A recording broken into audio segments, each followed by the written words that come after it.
Last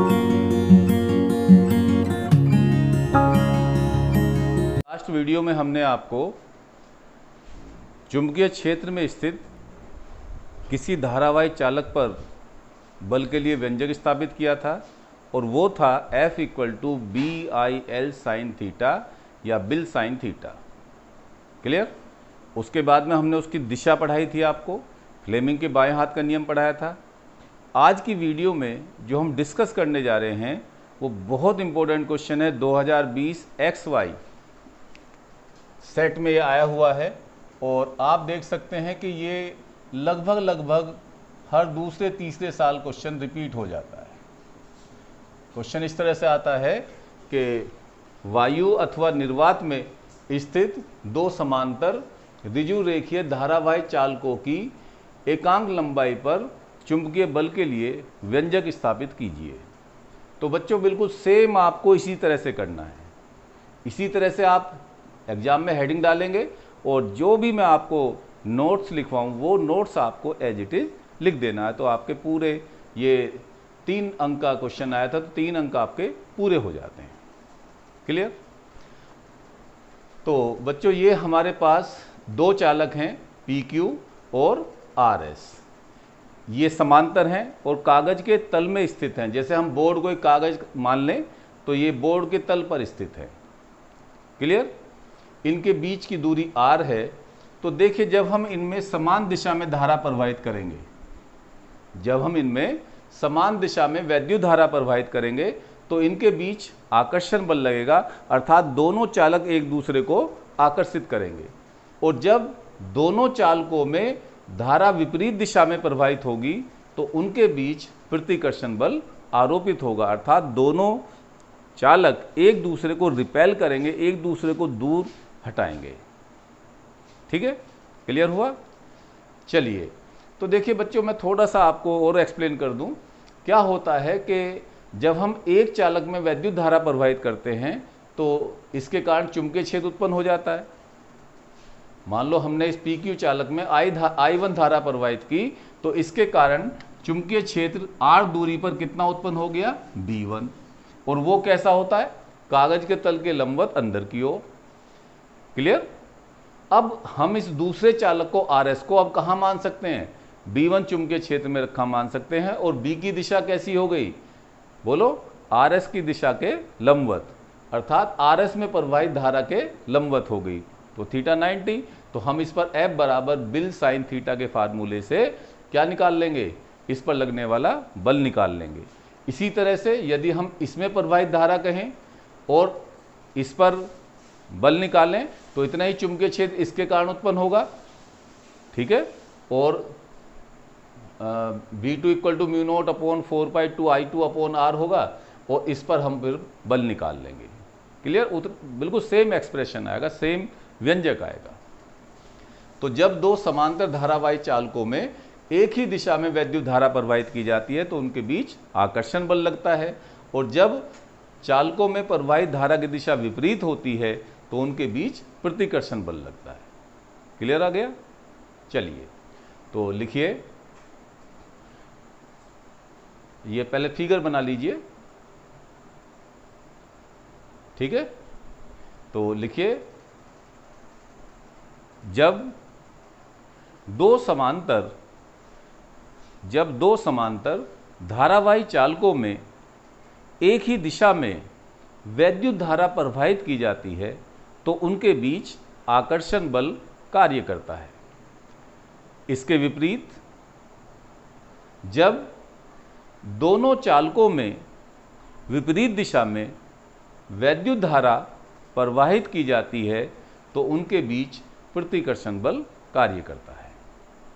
लिख लिया आपने? अब आगे लिखिए, माना दो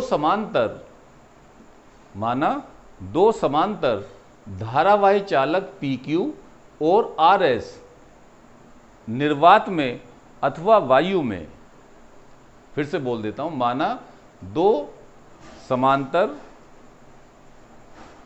धारावाही चालक PQ और RS निर्वात अथवा वायु में कागज के तल में, ध्यान रहे, कागज के तल में परस्पर r दूरी पर स्थित है। क्लियर? तब चालक PQ में प्रवाहित धारा I1 के कारण r दूरी पर उत्पन्न चुंबकीय क्षेत्र की तीव्रता का परिमाण। तो बच्चों ये हो गया B1 बराबर म्यू नोट ओवर 4 पाई, क्या फार्मूला बताया था हमने, 2I अपॉन R। तो I की जगह बेटा क्या रखेंगे, I1, क्योंकि इसमें धारा कितनी बह रही है, I1 upon R, equation number 1। और ये होगा, आप ब्रैकेट में इस तरह लिख देंगे, कागज के तल के लंबवत, कागज के तल के लंबवत।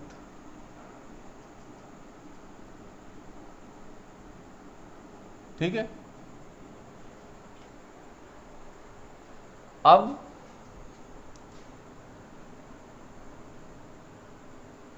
चालक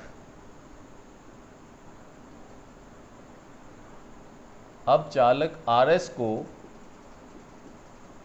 B1 चुंबकीय क्षेत्र में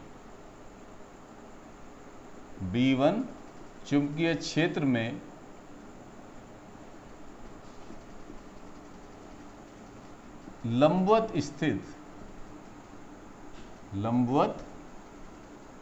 स्थित माना जा सकता है।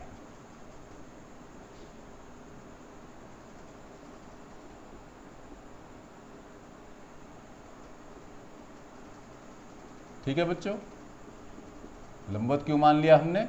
इसलिए मान लिया क्योंकि तार तो कागज के तल में है, बोर्ड के तल पर है इस तरह से, और चुंबकीय क्षेत्र ऐसे उत्पन्न हुआ, तो थीटा 90। तब चालक RS पर लगने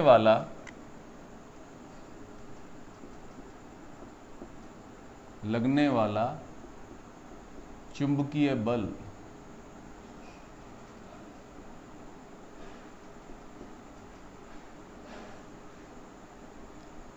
तो वो फार्मूला F बराबर BIL साइन थीटा। तो F बराबर B की जगह क्या रखोगे बच्चों आप, क्योंकि B1 चुंबकीय क्षेत्र में स्थित है। वो धारा इसमें कितनी बह रही है, RS में I2 into L sine theta कितना बच्चों, 90 डिग्री। आप जानते हैं साइन 91, तो F बराबर B1 I2 इंटू L। समीकरण 1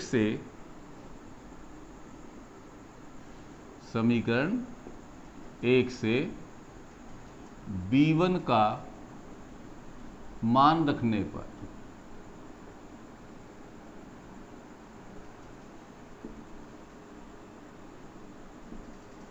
तो क्या है बच्चों हमारे पास, F equal to mu naught upon 4 pi 2I1 I2 upon R into L। अब हमने हेडिंग में लिखा था एकांक लंबाई पर, तो चालक की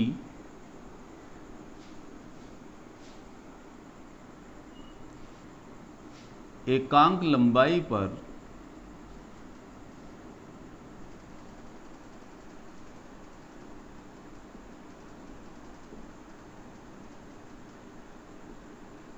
लगने वाला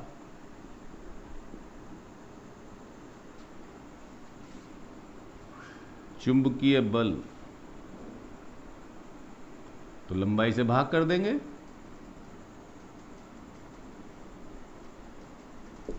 F डैश बराबर F अपॉन L, और ये बच्चों कितना आ गया, mu naught upon 4 pi 2I1 I2 upon R।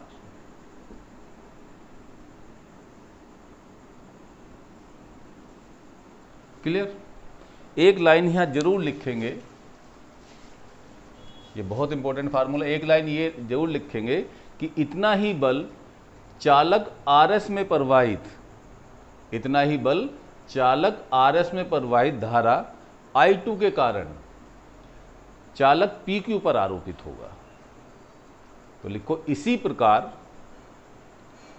प्रकार चालक RS में प्रवाहित धारा I2 के कारण चुंबकीय क्षेत्र, चुंबकीय बल, इसी प्रकार चालक RS में प्रवाहित धारा I2 के कारण चुंबकीय बल और PQ पर आरोपित चुंबकीय बल भी लिख लो F डैश बराबर म्यू नोट अपॉन 4 पाई 2 I1 अपॉन I2 के बराबर होगा। क्लियर? तो ये बहुत अच्छा कंसेप्ट आपको मैंने आज क्लियर किया। इसे आप बहुत अच्छी तरह से कर लीजिए, ज़्यादा कुछ नहीं है, बस इसमें बहुत आसान सी बात है कि कोई सा एक चालक ले लीजिए, उसके कारण चुंबकीय क्षेत्र निकाल दीजिए और वो चुंबकीय क्षेत्र लंबवत होगा, चाहे यहाँ हो चाहे यहाँ हो, और फिर हम दूसरे चालक को चुंबकीय क्षेत्र में रखा मानेंगे और उस पर हम आरोपित बल निकाल देंगे। क्लियर? अब यहीं पर मैं आपको 1 एम्पियर की परिभाषा लिखवाता हूँ। हेडिंग डालिए 1 एम्पियर की परिभाषा। 1 एम्पियर की परिभाषा, definition of 1 ampere current.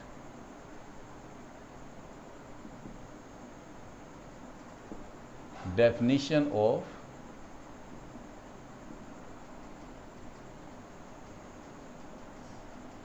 1 ampere current.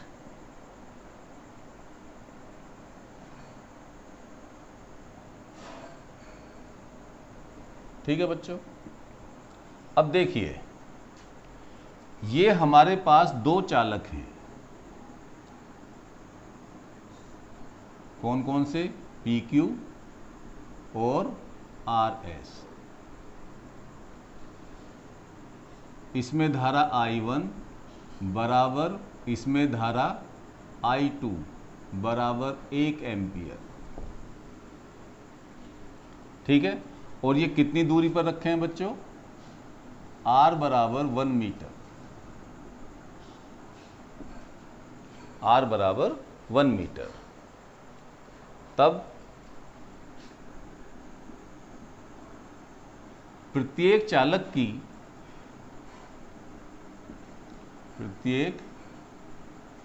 की एकांक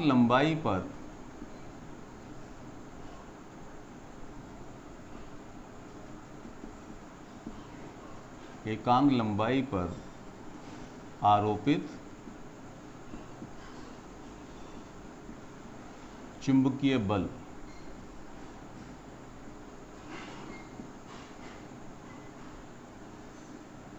तो वो बच्चों कितना हुआ? F अपॉन L बराबर म्यू नोट अपॉन 4 पाई 2 I1 I2 अपॉन R। क्योंकि I1 बराबर I2 बराबर 1 एम्पियर और R बराबर 1 मीटर, तब F अपॉन L बराबर, देखिए म्यू नोट अपॉन 4 पाई का मान रखेंगे 10 की पावर -7, तो ये आ जाएगा 2 इंटू 10 की पावर -7 न्यूटन पर मीटर। क्लियर? तो इसमें आप एक लाइन पहले लिख देंगे, माना निर्वात अथवा वायु में स्थित 2 समांतर धारावाही चालकों में धारावाही चालक परस्पर 1 मीटर दूरी पर स्थित हैं, और यदि प्रत्येक में प्रवाहित धारा 1 एम्पियर हो, तब ये आप यहाँ तक लिखिए और यहाँ से परिभाषा देंगे। क्लियर? क्या परिभाषा हुई? देखो कि 2 ऋजु रेखीय या लंबे सीधे 2 लंबे सीधे समांतर धारावाही चालकों में प्रवाहित धारा 1 एम्पीयर के बराबर होती है यदि उन्हें 1 मीटर दूरी पर रखने पर प्रत्येक की एकांक लंबाई पर लगने वाला बल 2 गुना 10 की घात -7 न्यूटन पर मीटर हो। तो लिखिए बच्चों इसकी डेफिनेशन, लिखिए दो समांतर ऋजु रेखीय धारावाही चालकों में बहने वाली 1 एम्पीयर धारा वह वैद्युत धारा है जो उन चालकों को निर्वात अथवा वायु में 1 मीटर दूरी पर रखने पर प्रत्येक की एकांक लंबाई पर 2 गुना 10 की घात -7 न्यूटन पर मीटर का चुंबकीय बल उत्पन्न करे। क्लियर हो गया? चलिए इसके बाद बच्चों मैं एक 2020 का ही एक इम्पोर्टेंट क्वेश्चन आपको करा देता हूं, जिससे ये कंसेप्ट आपको और क्लियर हो जाएगा, फिर आपको ये जीवन भर याद भी रहेगा।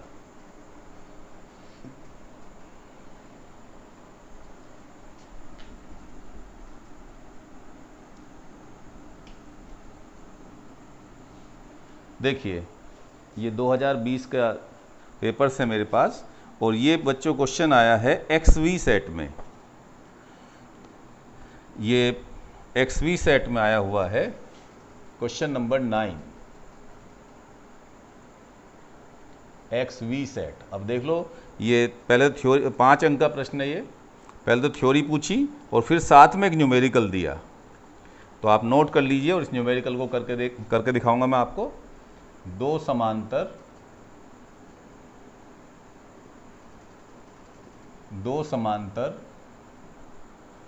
धारावाही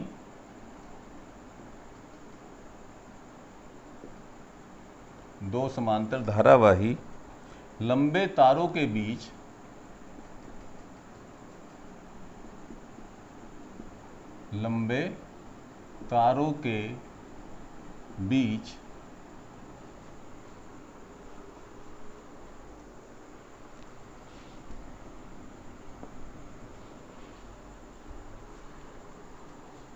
चुंबकीय बल के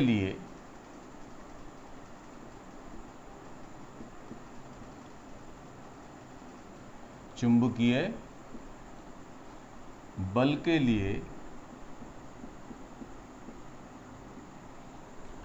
व्यंजक प्राप्त कीजिए। ये 2020 का है क्वेश्चन बच्चों, XV सेट। व्यंजक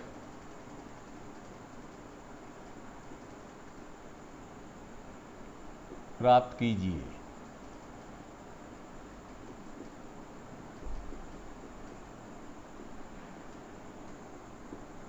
अब इसमें ये बच्चों न्यूमेरिकल दिया, तो देखिए 3 अंक का ये हो गया, 2 अंक का ये न्यूमेरिकल हो गया। 2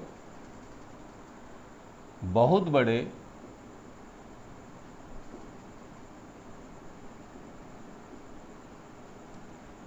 बड़े व सीधे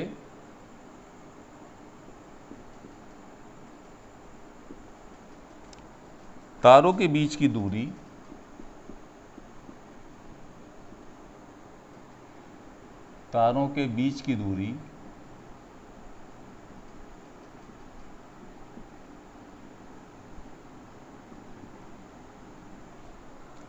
दस सेंटीमीटर है।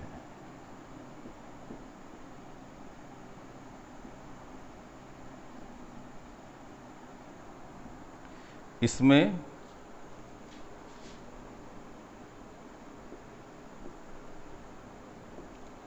एक तार में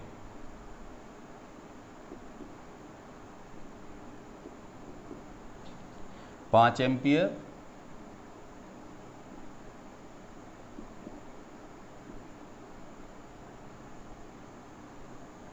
तथा दूसरे तार में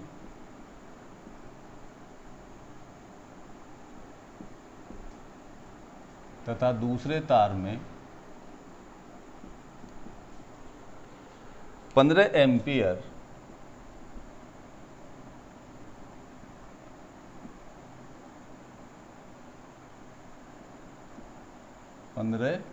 एम्पियर की धारा बह रही है।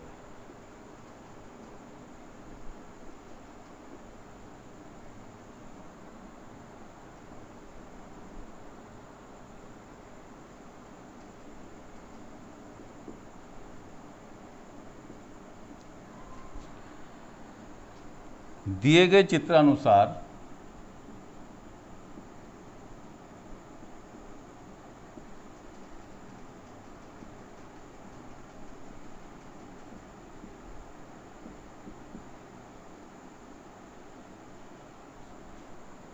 बिंदु बी पर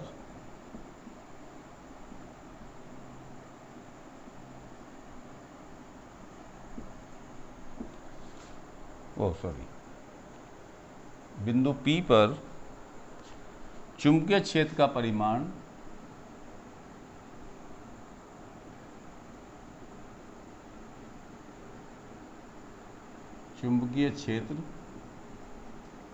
परिमाण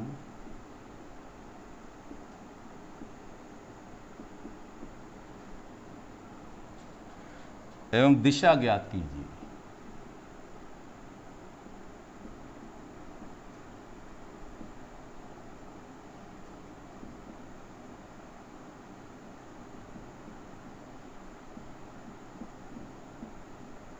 तो बच्चों इसमें डिस्ट्रीब्यूशन ऐसा हुआ कि 3 अंक तो ये हो जाएगा और 2 अंक का ये हो जाएगा।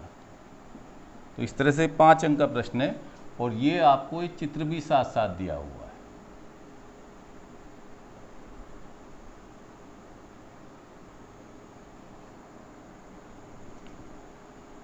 ये I1 5 एम्पियर, I2 1.5 एम्पियर और ये P बिंदु है इससे 4 सेंटीमीटर दूरी पर। ये 4 सेंटीमीटर, इनके बीच की दूरी बच्चों दी हुई है 10 सेंटीमीटर, ये दूरी 10 सेंटीमीटर और तो ये दूरी कितनी हो गई 6 सेंटीमीटर। बनाओ फिगर। अब बच्चों इसका आंसर करेंगे। देखिए ध्यान से, देखिए बच्चों इसमें हम अब आप जानते हैं चुंबकीय क्षेत्र कैसी राशि है, सदिश राशि है और किसी धारावाही तार में तार के कारण चुंबकीय क्षेत्र की दिशा हमने मैक्सवेल के दाएं हाथ के पेच के नियम से समझाई थी। तो देखिए ये बच्चों ये चालक है, इसमें धारा बह रही है और ये अंगूठे की दिशा होगी, तो चुंबकीय क्षेत्र कैसा हुआ, फिंगर मेरी किधर की तरफ मुड़ रही है अंदर की ओर, तो कागज के तल के लंबवत अंदर की ओर ऐसे, और इसमें ये चुंबकीय क्षेत्र हो गया B1। ठीक, अब इसमें धारा भी एक ही दिशा में है, इसी दिशा में प्रवाहित हो रही है। अब यहां पर रखिए आप अंगूठा, तो उंगलियां ऊपर की तरफ आई तो चुंबकीय क्षेत्र की दिशा होगी कैसे, होगी तो कागज के तल के लंबवत, लेकिन कैसी होगी, बाहर की ओर होगी, वो B2। तो दोनों चुंबकीय क्षेत्र कैसे हुए बच्चों, विपरीत दिशा में हुए, इसलिए परिणामी चुंबकीय क्षेत्र दोनों के परिमाणों के अंतर के बराबर आएगा। तो हम ये नाम दे लो इनके, चलो ये PQ और ये RS। तो बिंदु P पर चालक PQ के कारण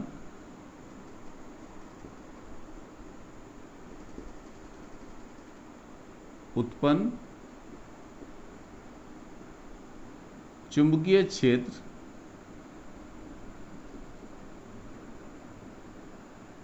का परिमाण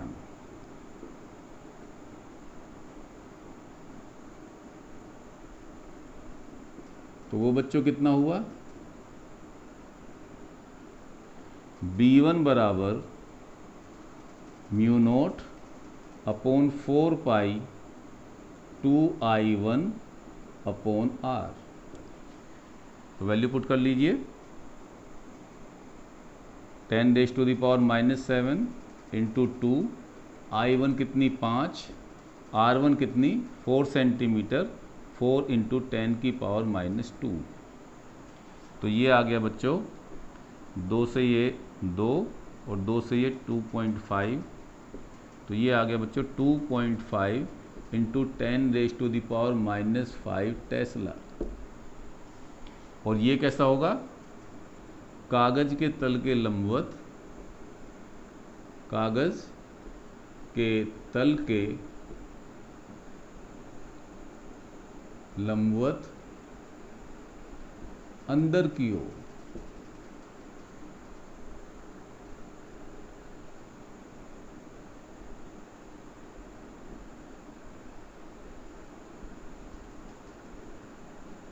ठीक है, ये भी जरूर लिखेंगे हम इसे ना। अब चालक RS, चालक RS के कारण बिंदु P पर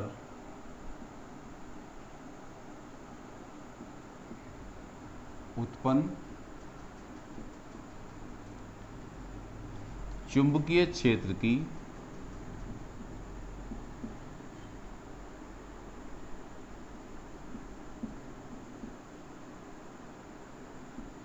तीव्रता का परिमाण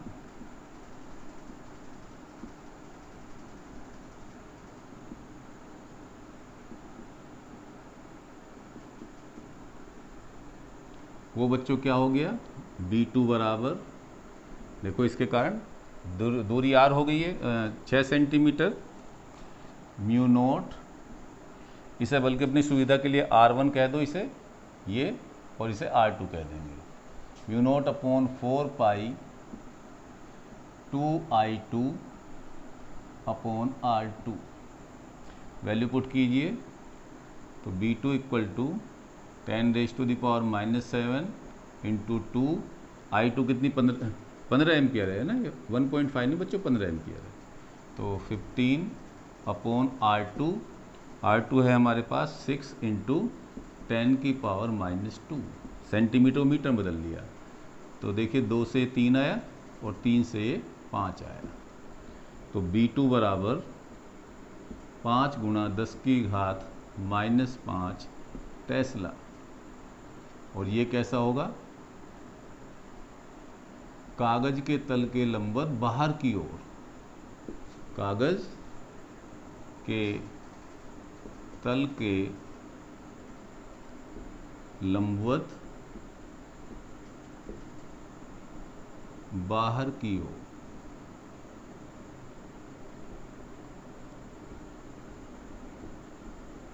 ठीक, अब आप देख रहे हैं दोनों B1 और B2 कैसे सदिश हैं, विपरीत सदिश हैं, तो परिणामी चुंबकीय क्षेत्र की तीव्रता जो होगी उनके परिमाणों के अंतर के बराबर होगी, और किसकी दिशा में होगी, जो भी चुंबकीय क्षेत्र का परिमाण ग्रेटर हो। ग्रेटर कौन सा, ये 5 गुणा 10⁻⁻5। तो अब आप ये कहेंगे बिंदु P पर,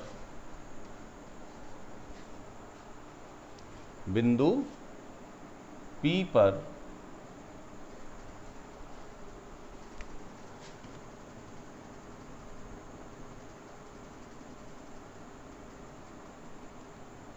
परिणामी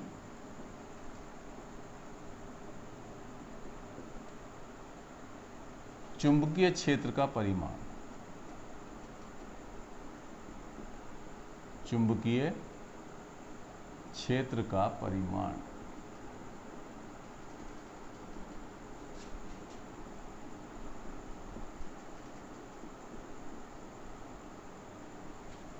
तो ये आ जाएगा बच्चों B बराबर, चूंकि B2 बड़ा है B1 से, तो B बराबर B2 माइनस B1। आपने पढ़ा होगा 11th क्लास में कि जब दो वेक्टर विपरीत दिशा में हो तो उनका परिणामी उनके परिमाणों के अंतर के बराबर होता है। तो B बराबर B2 क्या हो गया बच्चों, 5 गुणा 10⁻⁻5, B1 क्या हो गया 2.5 2.5 गुणा 10 की घात -5 और ये टेस्ला।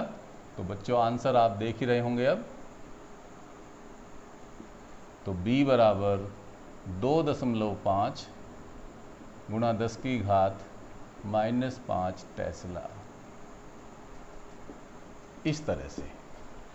ठीक है बच्चों, तो ये टॉपिक अब इतना कंप्लीट होता है। अब आपने जैसे ये न्यूमेरिकल ये क्वेश्चन देखा, तो इसमें आप देख रहे हैं कि एग्जामिनर ने एक साथ 3 काम किए। सबसे पहले तो आपसे व्यंजक स्थापित करा लिया, 2 समांतर धारावाही चालकों की प्रति मीटर लंबाई पर लगने वाला बल।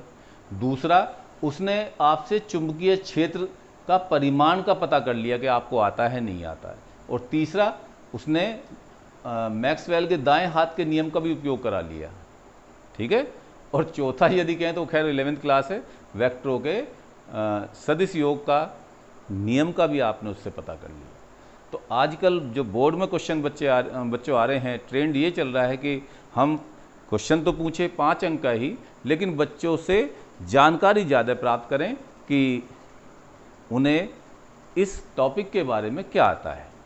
तो आप परेशान मत होइए, इसी तरह से आप चलते जाइए, धीरे धीरे आप अपने सिलेबस आगे बढ़ाते जाइए। और साथ साथ मैं आपको न्यूमेरिकल भी कराता जा रहा हूँ, खास तौर से 2020 के, क्योंकि अब पेपर का ट्रेंड थोड़ा सा बदला है।